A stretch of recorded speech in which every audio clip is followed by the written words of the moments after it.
Okay, so starting with cross-stepping. The most important step for cross-stepping is picking a good line on the wave. So what is a good line? It's a high line versus a low line, and a high line would be the upper half of the wave, and a low line is the lower half of the wave. So low lines are utilized more for speeds and turns, setting yourself up for something, and a high line is for longboarders. That's our area of grace to do cross-stepping, to get to the nose, and just to share our soul on the board.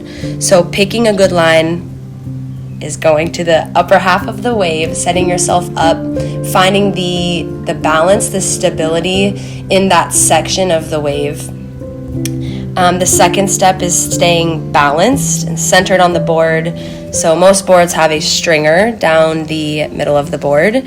That is what we want to step our feet across as we're moving forward on the board.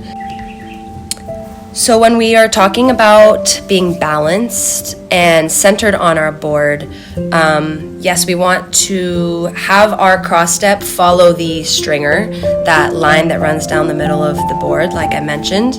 And a little important piece here is to keep your feet like a number 11 and perpendicular to the stringer, because that is the most centered that you can be on the board.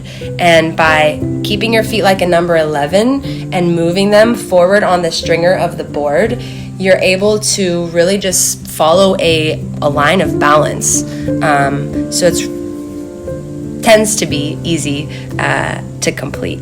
You want a nice athletic position with a slight bend in your knees, really balanced and really in tune with your body, and keeping your eyes gazing forward. You do not want to look down when you're surfing. I know it's counterintuitive, but if you think about it, when you start to look down, once you're already standing on the board, then that brings the energy and the momentum of your body kind of towards the water, which normally results in falling. So really important to try and keep your gaze where you're going, in the direction that you're going, looking up. It's okay to briefly check down at your feet, but really try hard to keep looking forward. And the third thing is going to be slow movements. Just like anything, our bodies create muscle memory. So if you're able to practice your cross step outside of the ocean, just on the land, to build the muscle memory in your body, it will be really easy to translate that into the water, being on your board. And just moving nice and slow, practicing bringing one foot in front of the other, one foot in front of the other, and then cross-stepping back and doing the same thing.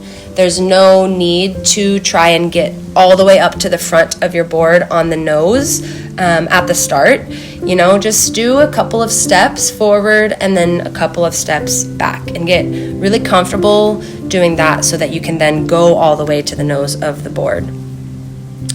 And positioning on the wave. So this kind of ties in with a high line and a low line.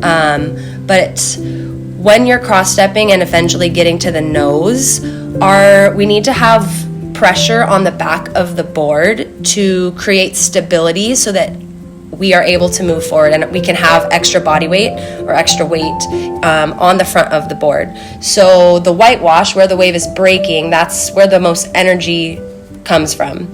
And if you're able to get the tail of the board, the back of the board, underneath that pressure, so the whitewash is breaking onto the tail of the board, that's what kind of creates a seal and sticks the board, or sucks the board rather, into the wave, so that you can begin your movement.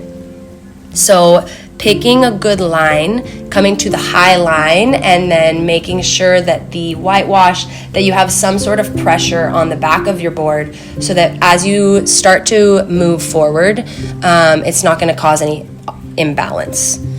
And don't look down. Please remember that.